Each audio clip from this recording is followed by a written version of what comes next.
and welcome to Reliving My Youth. My name is Noel. My guest this week is Toby Lightman.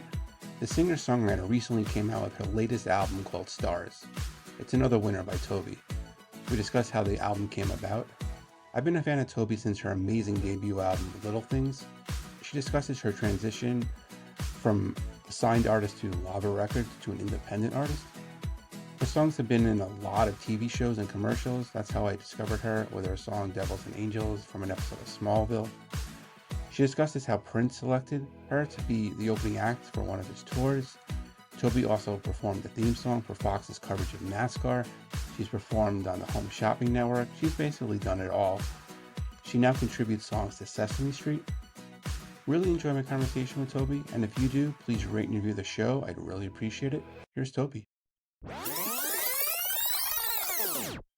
So, Toby, thank you so much for joining me today. I really appreciate it. Yeah, no problem. I'm happy to be here. Yeah. So, congrats on the album Stars. Absolutely love it. I saw the video. It just came out as well. Every time one of your albums comes out, I always think, oh, this is my favorite one of yours, and every time it's been like, I think 4 years since the last one, right? And yeah, just about 23, I think I put it out. I don't remember. Okay. Yeah. So this one I think might be my favorite, and it's a fantastic song. So I just want to talk about one of them, Higher, and I absolutely love it. And I first heard it, I'm like, I got to play this to my daughter. And she's like 16, and it's like, a song about empowerment, and really, 'cause she deals with like self-esteem issues and what's that, and she loved it. So just what was like the whole genesis of that song?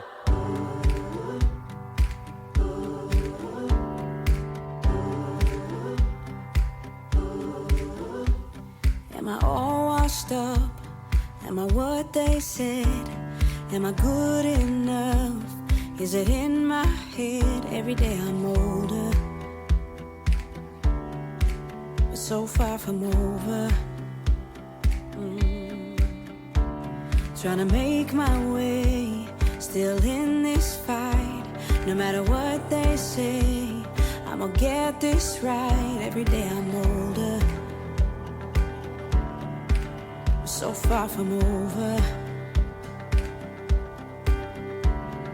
Odds are stacked against me, tie me to the ground, but I know at the end of the day, when the water is rising, rising, rising, I'm gonna rise up higher, higher. Where there is a mountain, I'm gonna climb it. I'm not going down, I'm not going down.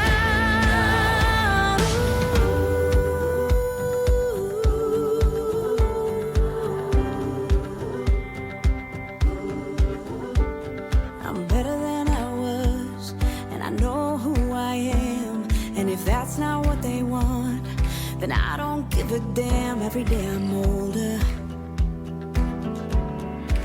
so far from over. Odds are stacked against me, tie me to the ground, but I know at the end of the day, when the water is rising, rising, rising, I'm gonna rise up higher, higher. Where there is a mountain, I'm gonna climb it. I'm not going down, I'm not going down. When the water is rising, rising, rising, I'm gonna rise up higher, higher.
That song has a one of the longer stories, so I'll try and sum it up. But I had my I had a trouble getting pregnant, and Okay. so when I first had my got pregnant and I had my first son, thankfully, it was like a relief, but it was also kind of like a block. I couldn't think about anything else. I had no creativity. I was obviously very tired, Right. like most new moms, but I was also 40 and I had this revelation of how am I going to keep being a singer-songwriter in an industry that's very focused on youth and the next Um, new thing.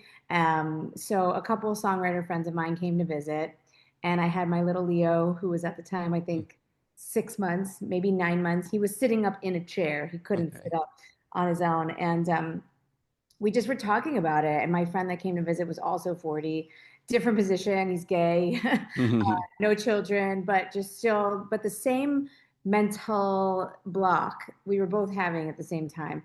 And so we wrote that song.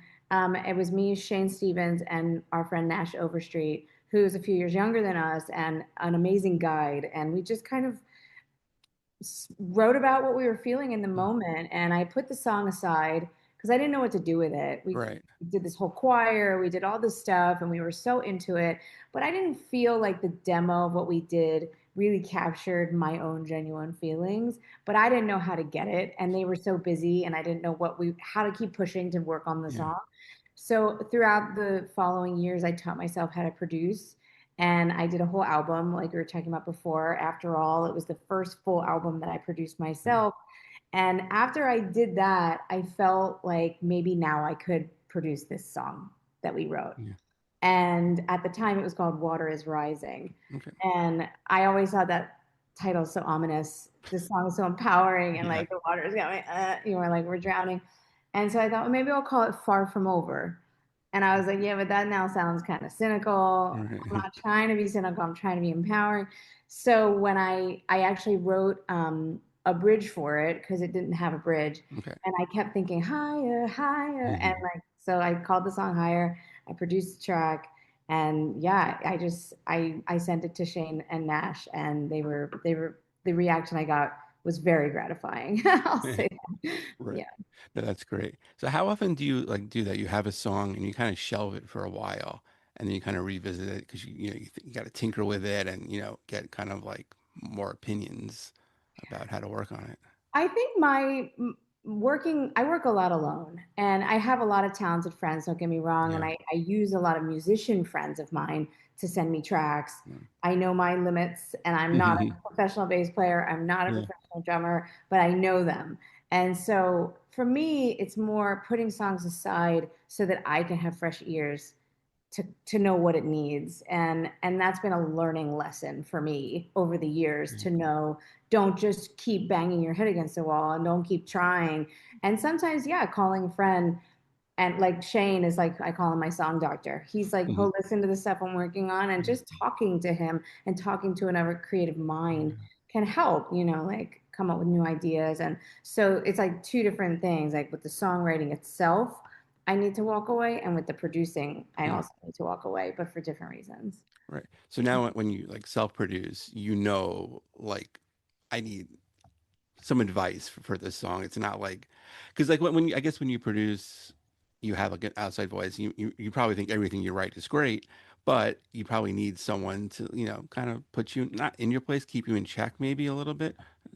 Yeah, I don't know. I think I would look at it more like your own diary and your own insecurity. That's Okay. the only thing that you need to get over Right. is feeling vulnerable. And what I've learned in now 26 years of Mm, writing is if I feel it, it's right. mm, But if I'm not feeling it and I'm mm, like, yeah, it's okay, then it's mm. not right. Okay. And so I look more to just kind of have somebody, and honestly, I haven't really done a lot of this recently because this whole album, I wrote a lot of it by myself, except for Higher. Yeah. I was just kind of gauging my own emotional connection to it. And if I felt like the Yeah. song was making me feel something, then that was kind of my only answer I needed. Okay. Yeah. Yeah. How many songs have you written that you just didn't feel it? A lot. Right. Well, I'll tell you, so the past 3 years I've been in this songwriting group, which has been really hard and really like eye-opening in that whole what we're talking about. I was Yeah. invited in by this artist named Bob Schneider, and there's about 12, it fluctuates between 12 and 15 of us in this group because if you don't write a song that week and turn it into the group, you're kicked out of the group. You don't Oh, get wow. it. Okay. And so I see the like some emails come and go, but there's pretty like 10 to 12 that are pretty regular and always do it. And so I have a lot of song ideas Mm. because it's every week, Yeah. so sometimes it's, well, I have like a crazy halo coming. It's sometimes it's a shit idea and sometimes it's Mhm. great. And I remember the great ones. And so Stars actually, I could name probably 4 songs that started from an idea that I Yeah. had from the group. Right. Do you usually work better when you have like a deadline or pressure? I think so. Yeah, Okay. Yeah. because when you're just your own, I always say, yeah, you make your own busy. Hmm. And when nobody's waiting and knocking on your door for something, it's really hard to motivate Right. to do it. So to have that like regular, okay, every Tuesday we need to turn in a song. If it's Wednesday, it's fine, but you need to turn it in. Yeah. You feel that fire a little bit. Yeah. Yeah. Have any of the songs that you written in that group kind of inspire other people in that group, or have you given like those songs to other like artists in there? Well, it's funny. I think some of us Yeah. listen to what people turn in, and sometimes you don't. Mm. But I have had, I'd say, like, well, the song on my album called Heading Home, Yeah. I wrote starting from a prompt that Bob sent. And the prompts like are 1 word, 2 words. Okay. It's not like he's Yeah. giving any songwriting idea. It's just the few words that could get you started. And remember sending in, I usually do a verse and a chorus. I don't, Okay. if I'm inspired, I'll keep going, but I try to get at least a verse and a chorus. Yeah. And for 3 years, 52 weeks out of the year, I mean, that's a lot of song Yeah. ideas. Yeah. But I put in this one idea, and one of the guys wrote me on the side and was like, "Wow, I really felt that one." And so it's really nice when you can get that feedback. Yeah. Has Mhm. your like songwriting process changed like since you first started?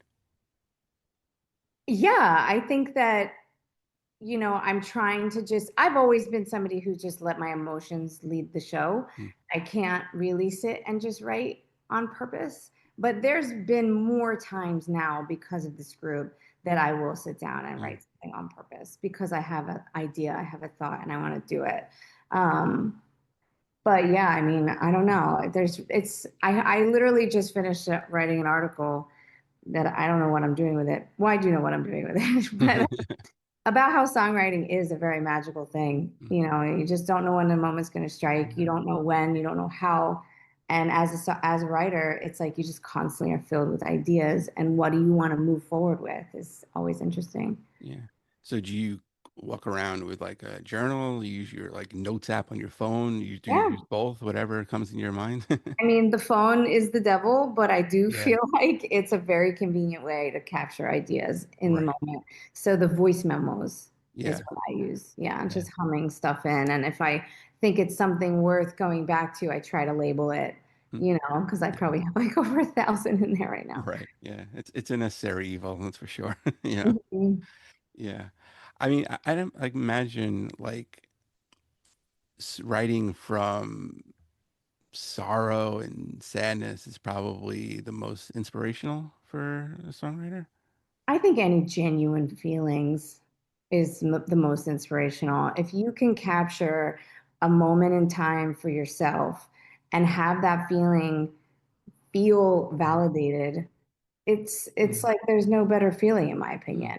Even if it is sorrow and Yeah. darkness and trying to dig yourself out of a hole or put yourself further in because that Yeah.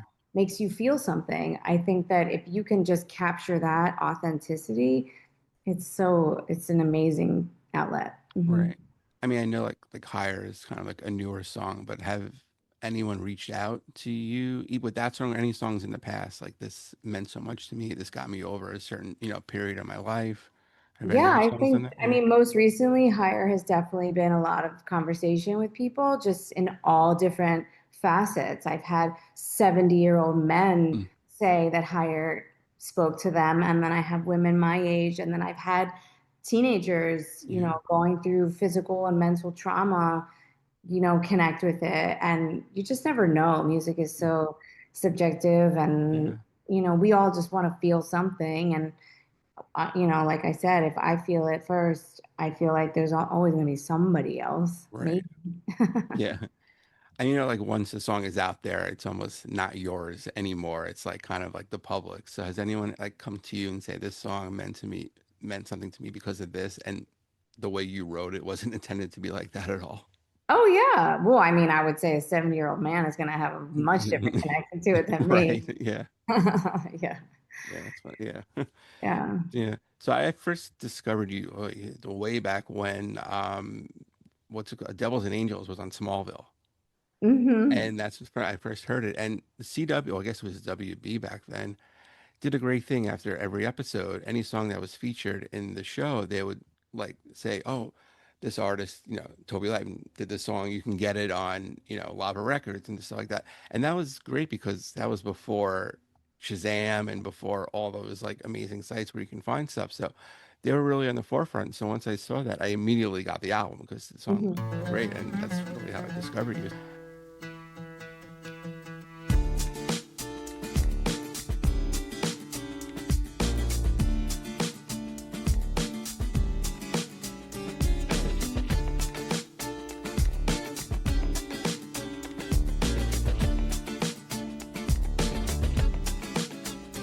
I found out today that you went on a little trip somewhere you don't belong. One of your friends made just a little slip, so I'm taking a little trip of my own. And I'm gonna meet you, I'm gonna greet you at her back door as you're coming out. Oh, why this now? 'Cause I used to have angels that used to watch over me. Well, love was not a stranger, but loving what it used to be. And I don't want these devils, they're knocking at my door. So I can't love you no more, no more, no more, yeah. No more, no more, no more, no more.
like song placements in shows kind of have a bigger audience for you, I'd imagine, than some of the radio stations that would play you, right?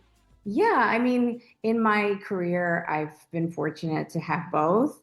But both of them have changed so much in the span of the years that I've been Yeah, doing it.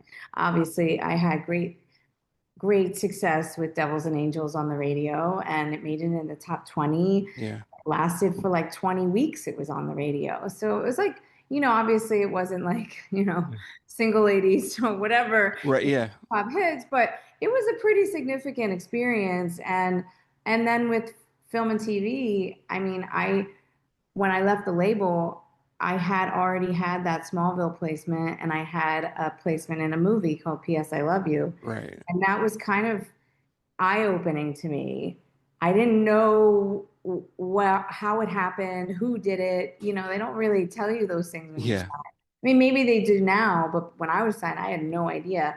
And I was like, I want to find that person that made that happen yeah, because now I'm owning my records and I want to make that happen more. yeah, And so we went through a good 8 years of really cleaning yeah, up in film and TV, and it was fantastic. But everybody needs to make money, and there's a lot of everybody wants to get placements now. So if you say no, somebody else might say yes, and so it's a trickier thing to get. But I do feel like I've built up a good reputation in that for my music. right, So yeah. yeah. Yeah, because I mean now there's so many more like avenues with all the streaming sites. I mean every streaming site has like a show now and like 9 million multiple shows. So there's, I guess, imagine there's more avenues for your songs to get out there. Yeah, there are, but not a lot of them have big budgets. Right. So sometimes the shows are going to use library music. They're going to use, something they're going to have a couple $100s, which isn't going to change anyone's life. But then Yeah. if you can find that big one, Yeah. then it's like, that's fantastic. So that's usually the goal for me is the quality Yeah. placement over the quantity. Yeah. Have you turned down any opportunities?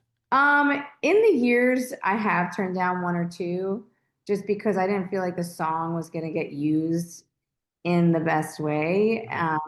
Being affiliated with some pharmaceutical that I just didn't think Right. was going to make my song live for a very long time. Maybe the Yeah. person getting the medicine will, but the song was going to then have some weird connotation with it. So a Right. couple times that's happened, but Yeah. not often. Right. I guess maybe now because every other commercial is for some sort of Yeah, well, pharmaceutical now it's drug. like, oh Yeah. my God, bring on the If you pharmaceuticals. exactly. They got all the money. Right. Yeah. No. Yeah. Yeah. My brother-in-law works in like pharmaceuticals. I always ask him, how do they come up with these names for these, drugs?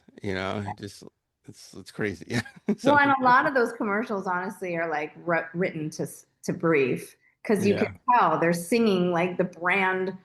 Like there's one specific one, I forget what it was, but like nothing is everything, or there's some. Oh yeah, yeah. I know what you, yeah. Everyone knows it. Like Yeah. that is everything. I'm like, Right. oh God, Yeah. here's the song again. All I Yeah. know is I'll sing that stuff because It's it's just catchy. Yeah. stupid. Yeah. I mean, I did one over COVID that was for a pharmaceutical drug that I don't know if I should even say it. It was kind of funny because I was pregnant at the time and my Right. friends were all joking about this one particular medicine that we all needed. And I ended up doing the music for the commercial and the voiceover. Oh, And it's I'll funny. tell you, that was nice. Yeah, exactly. Yeah, sometimes you just got to take the money. Yeah, I mean, look, it Nothing pays for wrong with it. all the other things that you want to do. Absolutely. Absolutely. Mhm. Yeah. So it being like a independent artist and obviously everything is DIY, um, how did you like just handle like the business side of that? Like now or just You in just general? like now, just because being creative now you didn't have, Lava Records behind you, but now you have to do everything, distribution, get it out there, social media Yeah, and all this. yeah. No, I mean, honestly, it's tricky.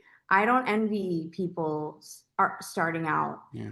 because there's so many options and also so little options. So it's like this very weird ocean that everybody's living in, and the playing fields are very level right now.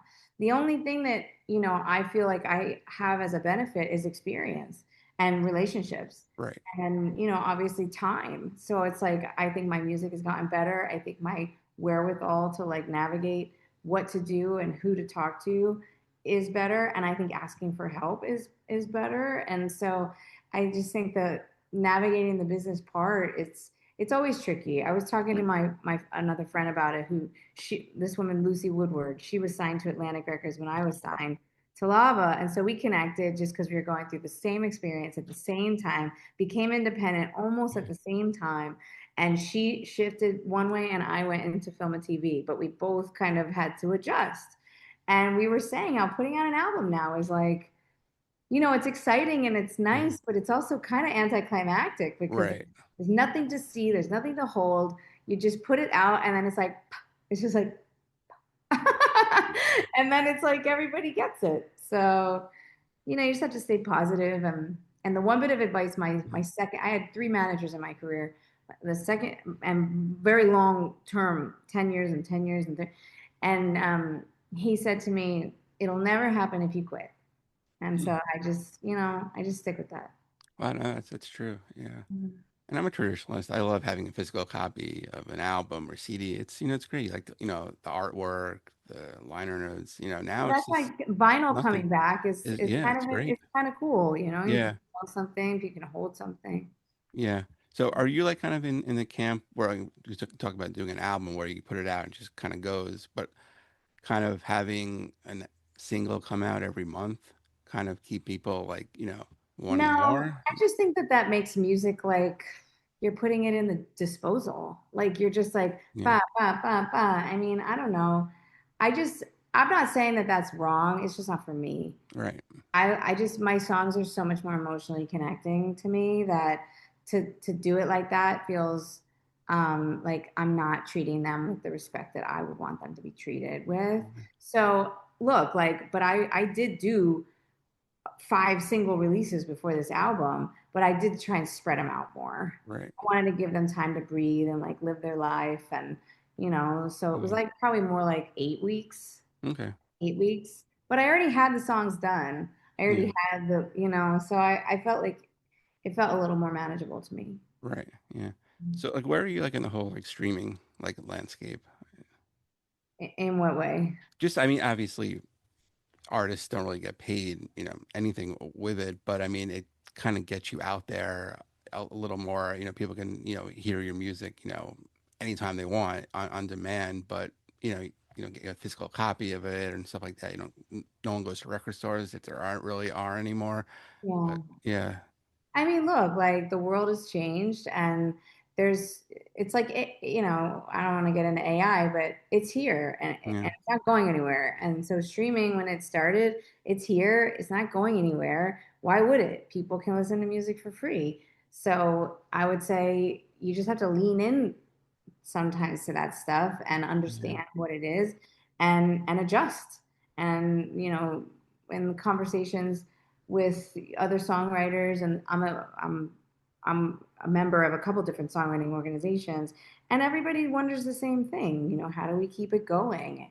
And you just do. You figure it out, and you have to be diversifying every day. So I try not to look at it as a negative thing, honestly. I feel actually really lucky.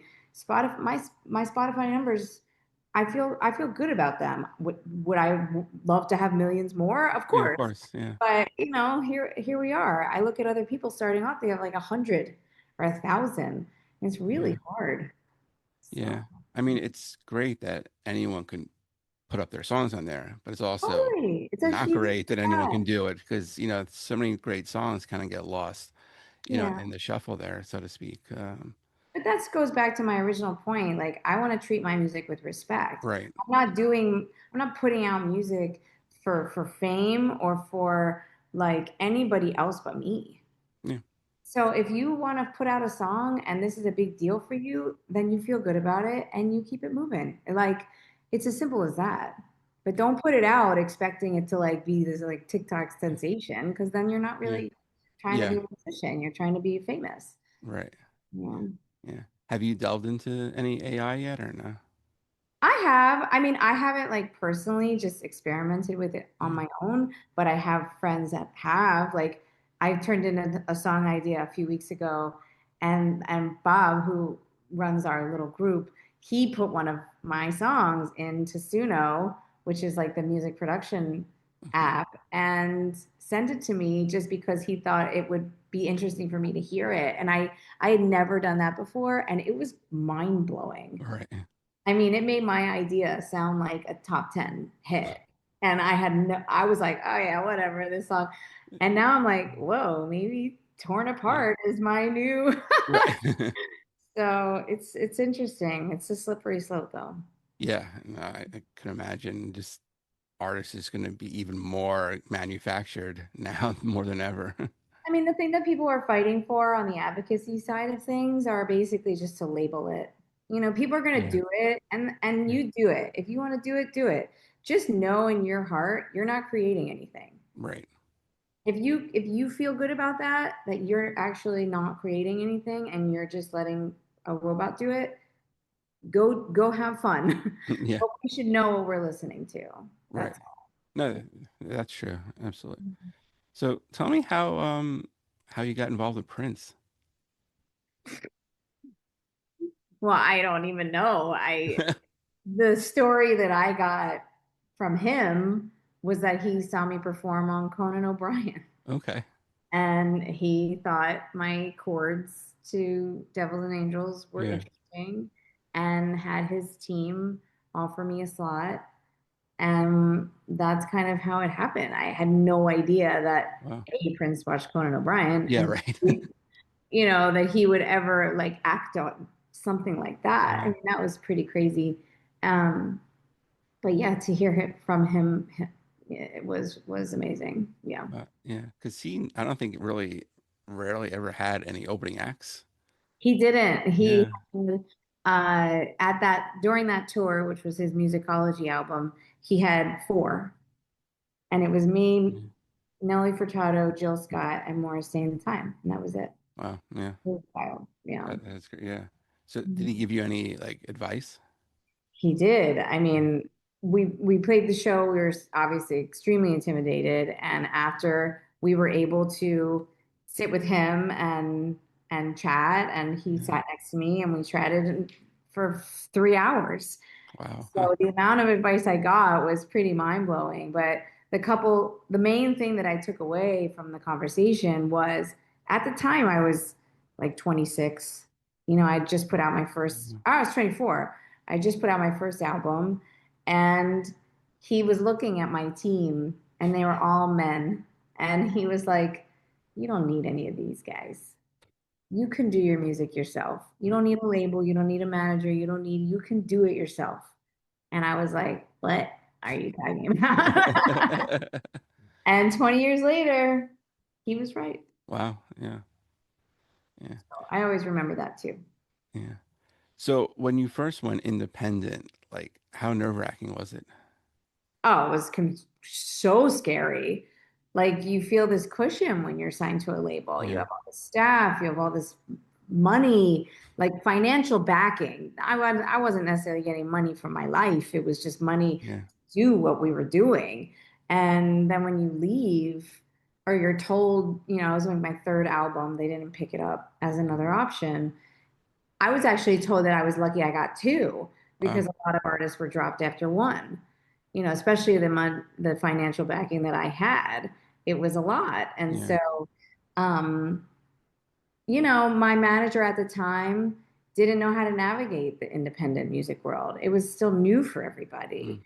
And I realized he can go find other artists, but I only have me. Right. So I got to figure it out. And so it definitely took a couple of years for me to get the confidence to know that I could make the right decisions for myself. But Yeah. yeah, it was intimidating. Yeah. So what was like the biggest like obstacle for you think? I think just realizing that I needed to move on from that mentality, like from that, oh, I have this major label deal, I have this major label manager and producer, and now I don't. And that's not gonna work for me anymore. And after I realized that everything's gonna change, I actually thought I want to now have fun. creatively. And so I started writing all different kinds of songs, like not just thinking about my own like artistry. It was Right. like, oh, let's sing on a country song that ended up being the theme song for NASCAR. Yeah. Oh, that's cool. Let's go down to Yeah. Home Shopping Network because they want to use one of my songs in their commercial and offered me a slot to sell my album on Home Mm. Shopping Network.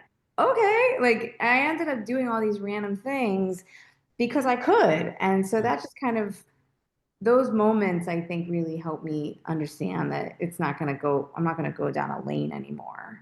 Right. Yeah, I Yeah. was going to ask you about the NASCAR thing. So, were you kind of shocked that they invited you to perform and you have Darrell Waltrip, on stage with you doing all that? I mean, that wasn't even the first. The first thing was like going into a studio. I had a certain amount of money they were going to pay me, which now in hindsight should have had a lot more zeros on it. But, Right. oh, you sing this country song. And I was looking at the lyrics and I'm like, what the fuck are they talking? What is this? Because it was all like NASCAR terminology that Yeah. I didn't know anything about NASCAR and Right. racing and four wide and what are we Yeah. talking about here? So when I realized, oh, I'm singing about car racing, and then they said, and boogity boogity boogity, I'm like, what is this song? So when they told me what it actually was, I was like, oh, this is hilarious. Yeah. Love it when it's four wide, love it when it's fast, love it when the leader's caught, the pack is moving past, love it when they're making lots and lots of noise, can't wait to hear the W say, Boogity, boogity, boogity! Let's go racing, boys! let's go racing, boys. Love it when they're drafting, love it when they slide, love it when the back's straight, the throttle's open wide, love it when they're making lots and lots of noise, can't wait to hear the W say, Boogity, boogity, boogity! Let's go racing, boys! let's go racing, boys.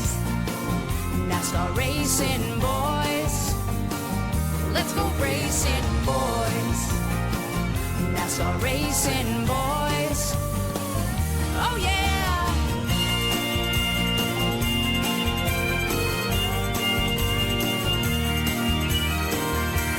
Love to see a perfect hit. Love to see them tag.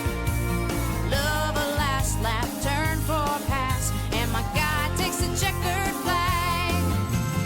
Love it when it's four wide, love it when it's fast, love it when the leader's caught, the pack is moving past, love it when they're making lots and lots of noise, can't wait to hear the W say, Boogity, boogity, boogity! Let's go racing, boys! let's go racing, boys. NASCAR racing, boys. Let's go racing, boys. NASCAR racing, boys.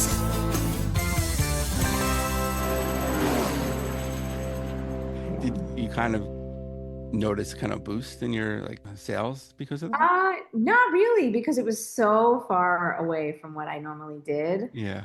And when they invited me to be in the video, so I did the video, I recorded the song, then I did a video, and I had a fever. I had the flu when I Right. did the video. So I was just like, I just got to get through it. And then they invited me down to Talladega to perform it. And it was just a wild thing. And honestly, just being from the, being from Philly and then like New York, Yeah. and not growing up in a family that knows anything about NASCAR, I think it was just a trip. I don't know how else to explain it. Yeah. No, I'm the same way. I grew up in Queens, so it's like, Yeah, yeah, it was don't like know anything. Yeah. I About got it. like a new demographic of fans that I don't think they ever would have listened to me. Right. And I don't even know if I ever would have been in front of them. Yeah. So I think in that regard, it was really good. Yeah. And like when Home Shopping, like, called you and you're on there in slot, it's just, was that kind of surreal also? Just being on Oh, that network? it was bizarre Yeah. because I had this album. I don't know if we had gotten the placements that we got. That album, Let Go, I think I Yeah. got 8 major placements on that album. And I don't know if that had happened yet or not, but I was the first independent artist to go and play on Home Shopping Network. They normally had like Michael Bolton and like, these big like adult Yeah. contemporary artists. And so and I had to fly my band down to Tampa to do it because now I was the label. And so I only brought 2 guys, and the 3 of us were just like, what are we doing? Yeah. And we had 8 minutes, and that was it. Okay. Yeah. Yeah.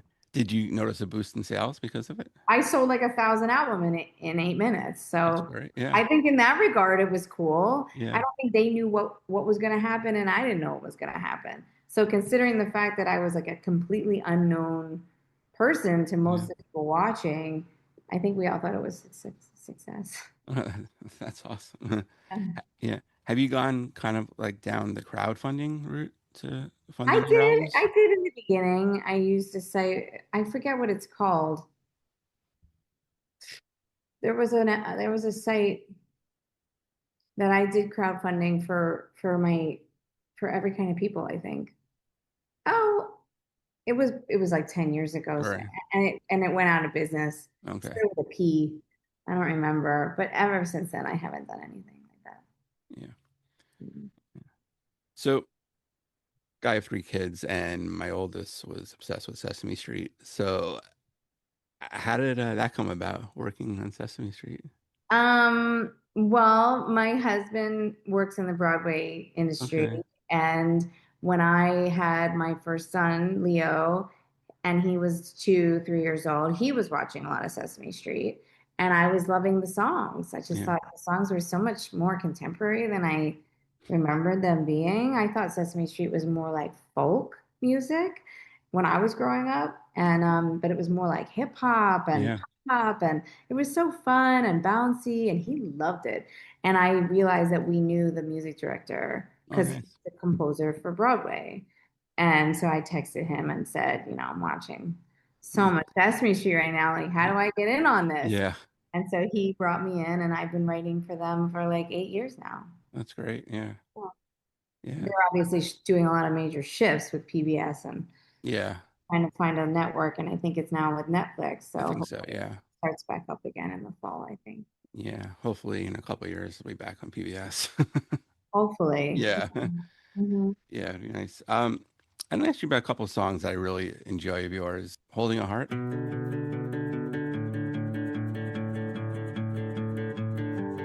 Breathe in, hold it,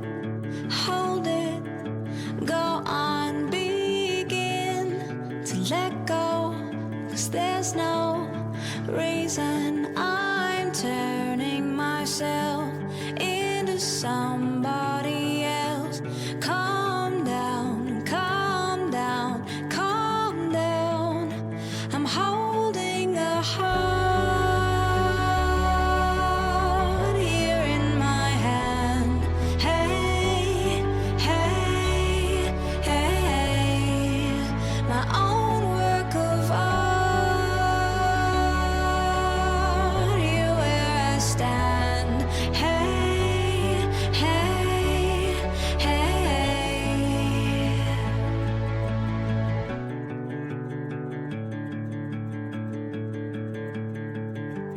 Giving, so hard to start living. My skin, the bruises are useless against it. I'll try all I can to find a soft place to land. Calm down, calm down, calm down. I'm holding a heart here in my hand. Hey, hey, hey, my own work of art, here where I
Well, I was independent and I just was writing with a lot of people and I think Lucy actually connected me with this guy and so we wrote a bunch of songs together and that was a song that took about 20 minutes to write.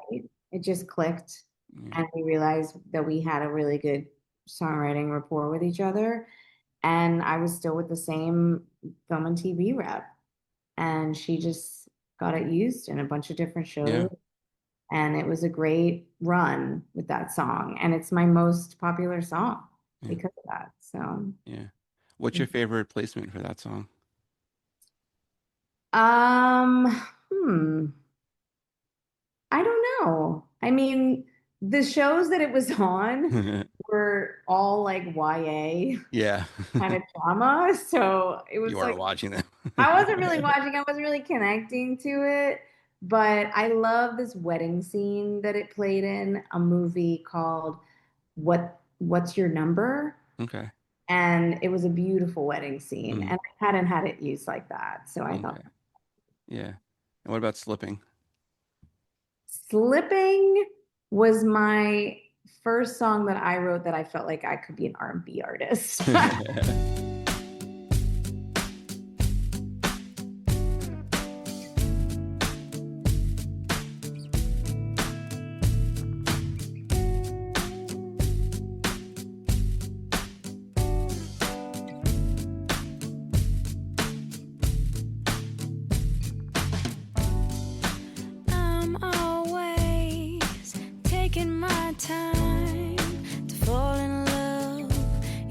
Fall behind, and I'm always making up lies to drift away and get you out of my mind.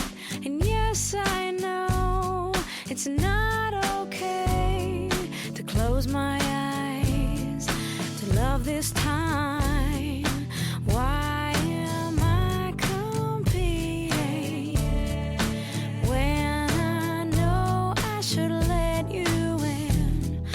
You'll just keep defeating me until I let you win my heart. Your love has taken down my guard. Now on your love I'm tripping, and for your love I'm slipping, and with your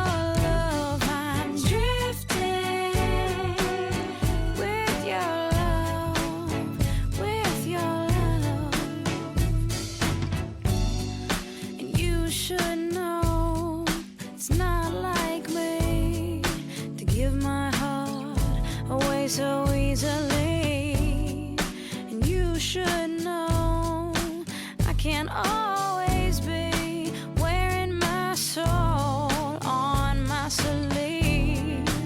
I know when I'm dreaming, all I dream of is me and you. So why do I keep reaching for something more to hold on to when I fall? Your love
like I wrote it by myself, and I produced it. It was produced by this guy, Bill Bottrell, who produced Sheryl Crow and Shelby Lynne and Michael Jackson, and he has a very big track record. And I don't know, when we did it, I just kind of was like, wow, this is like taking on a different vibe. And so every once in a while, I'll have people that it seems like their main genre that they like to listen to is R&B, and they connect with Slip In. And so I feel like that was cool. It's a cool song.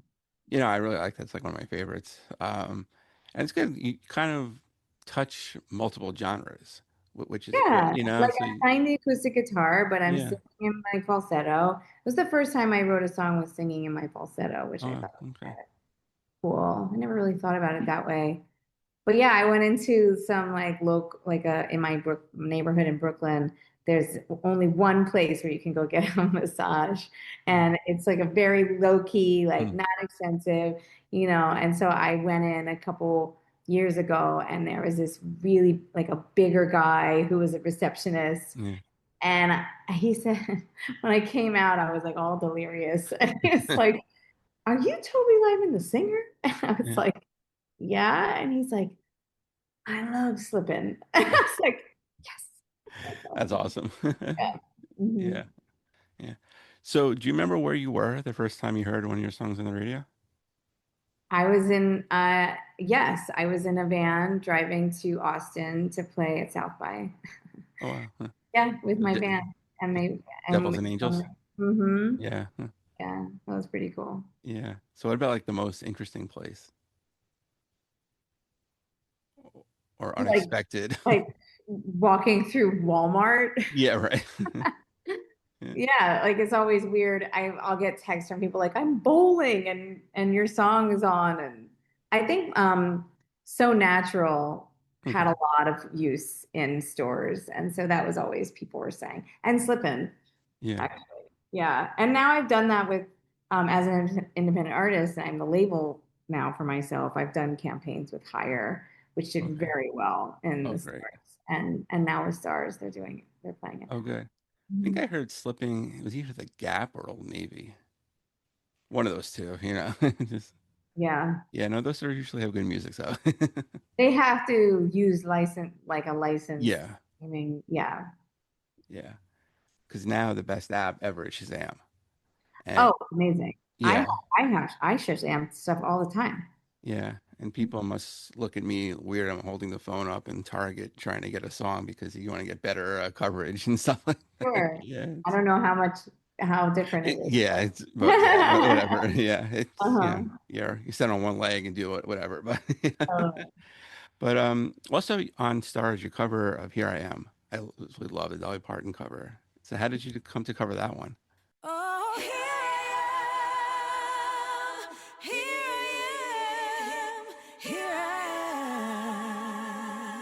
Ooh.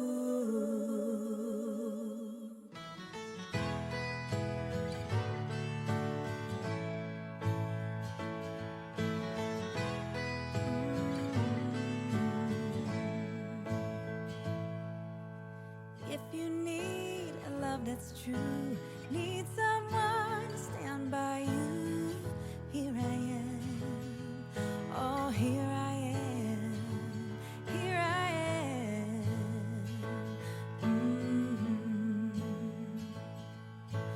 If you need a helping hand, need someone to understand, here I am.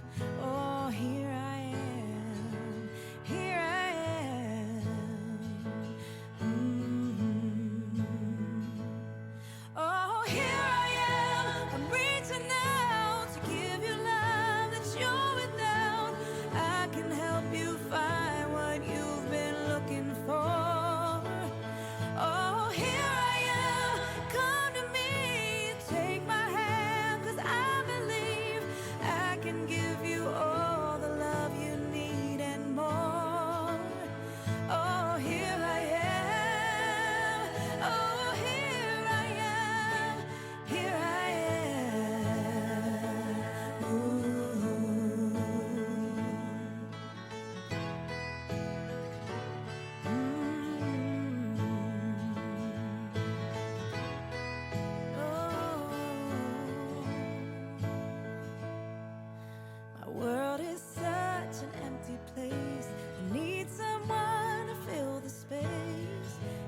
It was like a couple years ago. I got asked to record a version of that song, and I never heard it before. Okay. I just thought it was such a cool declaration from her Yeah. as a songwriter. She's obviously so amazingly talented, and and I didn't expect that kind of song from her, but I don't know enough about Dolly Parton's catalog to know Right. if she has other songs like that. But I just felt like in this album of me kind of finding myself and empowering myself, that song just kept coming back into my Yeah. mind. And I wanted to write a song like it, and I didn't think I could, and so I just decided to record hers. Okay. Yeah. Mhm. What's your like favorite cover that you've done? That's my favorite cover. I love Operator. Okay. I didn't know that song either, and that song always comes up when I Yeah. play shows. Yeah. Yeah. Do they like how when you decide to cover that song? Like, do they like someone bring that song to you, or how did you discover it That was yourself? actually for a TV show. That was for Okay. Everwood. It was a Okay. show on CW or WB. I don't remember, but I recorded it specifically for that show. Okay. Mhm. Yeah. So when you did like Real Love off like the first album. Well, that was me just loving Mary Right. J. Okay. and playing that song live at shows. Yeah. And my label, Lava, saying, "You do that so well, we should record it." Yeah.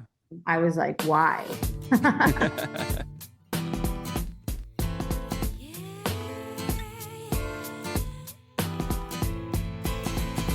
We all love us through, and though we made it through the storm, I really want you to realize, I really want to put you on. I've been searching for someone to satisfy my every need. Won't you be my inspiration? Be the real love that I need. Real love. I'm searching for a real love. Someone to set my heart free. Real love. I'm searching for a real love. Ooh, when I met you, I just knew that you would take my heart and run. Until you told me how you felt for me. You said I'm not the one. So I slowly came to see all of the things that you are made of. And now I hope my dreams and inspirations lead me towards some real love. I'm searching for a real love. Someone to set my heart free. Real love. I'm searching for a real love.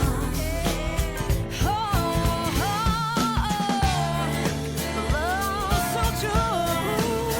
And oh, baby, I thought your love was true. I thought you were the answer to the questions in my mind. But it seems that I was wrong. If I stay strong, maybe I'll find my real love. I'm searching for a real love. Searching for someone to set my heart free.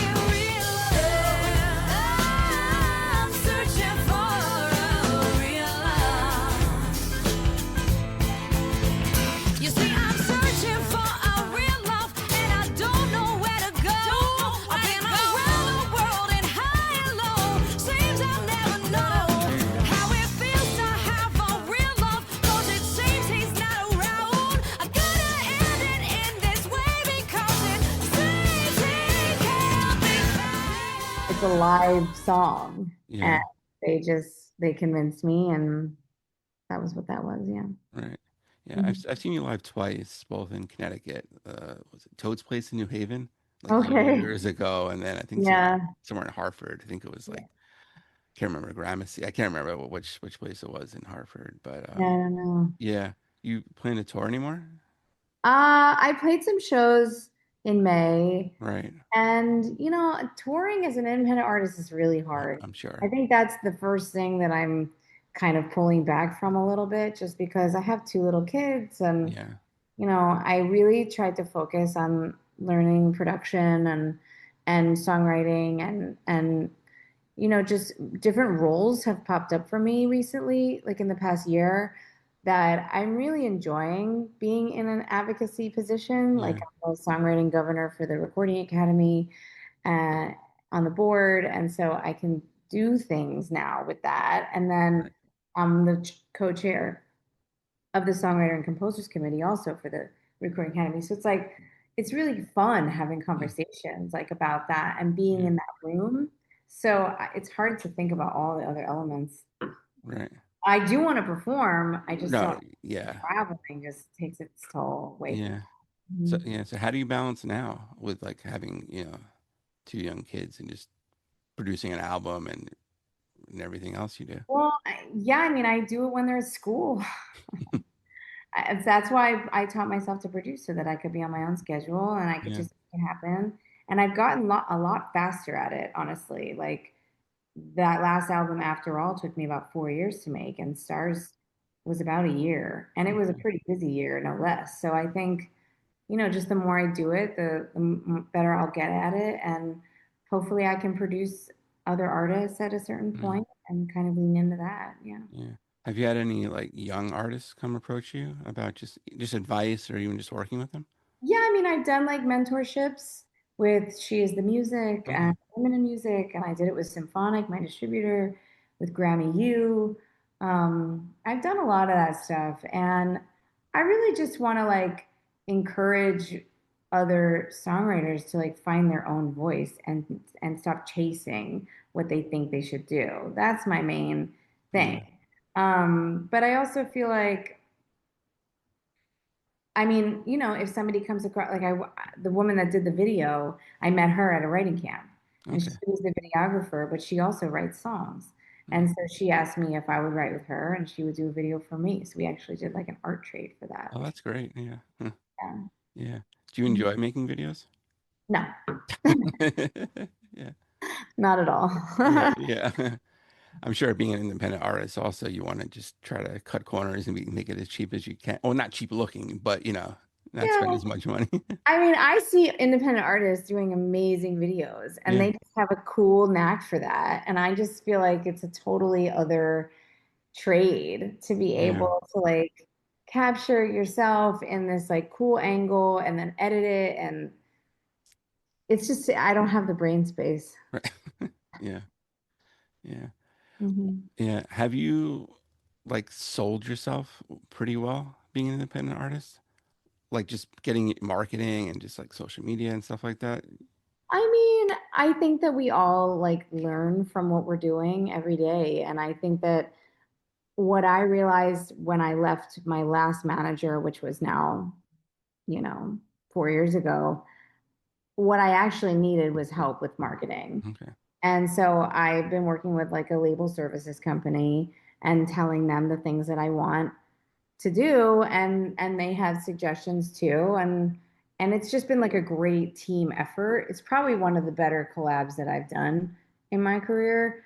But you can't do it all the time and you can't do it for every day. But I had this new album and I really wanted to give it a good push and so it's been really helpful.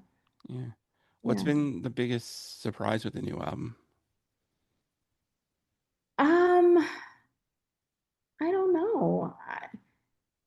I have no idea. Yeah. I haven't really thought about it. I don't think there's any surprises because I feel the songs so much and I feel like they're so good. I wish I could do more for it, honestly. It's Yeah. like most people in my position, you feel like you want to give your music the best shot it can get to just be Yeah. heard by as many people as it can. Yeah. And the surprise is always when, you put so much effort into it and it's just left up to the universe at that point. Yeah. It's always surprising, but this time I think it's not as surprising because I've done it so many times. Right. Yeah. Mhm. Yeah. Can you still relate to like the songs from like your first album, second? Yeah, I think so. I think that, I remember those moments that I was in and the feelings that I was having. Um, Sorry, I think a bird just like flew into the window. Yeah, I mean, I still connect. I don't connect to the voice. I think my voice has changed a lot. Okay. And I listen to myself. It's like listening to yourself in a voice message or Yeah, something. I hate it. Yeah, nobody likes to hear themselves. So I really don't like listening to myself in the recording, but I do like playing those songs. Okay. Yeah. Yeah. That's good. Do Mhm. your kids like your music? I think so. Yeah. Yeah, they love Higher. They love Okay. Stars. They loved Somebody's Someone. And they Yeah. drive around in the car with me and listen to mixes, That's and good. I'll see them singing and bopping around, and Aw.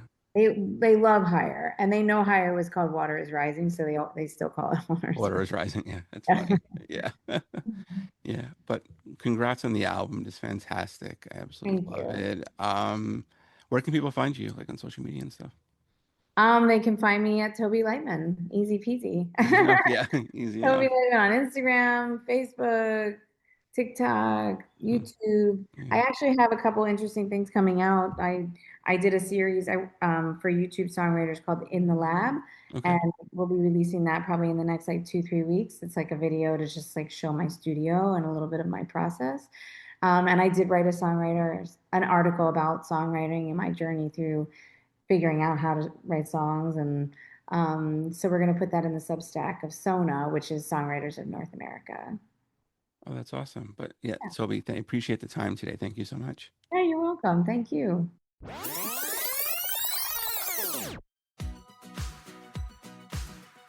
And a special thanks to Toby for joining me today. Like she just said, just search Toby Lightman to find her on the internet and social media. And if you have a guest suggestion, hit me up on X, formerly Twitter, at @thepersonal19. Be sure to like the page Living My Youth on Facebook. You can go to iTunes to check out all the past episodes we've had. While you're there, please rate and review the show. I'd really appreciate it. Don't have iTunes? Not a problem. Show's on SoundCloud, Spotify, Podbean, Amazon Music, basically wherever you find a podcast. New episode will come out next week. Stay safe, everybody. We'll see you then.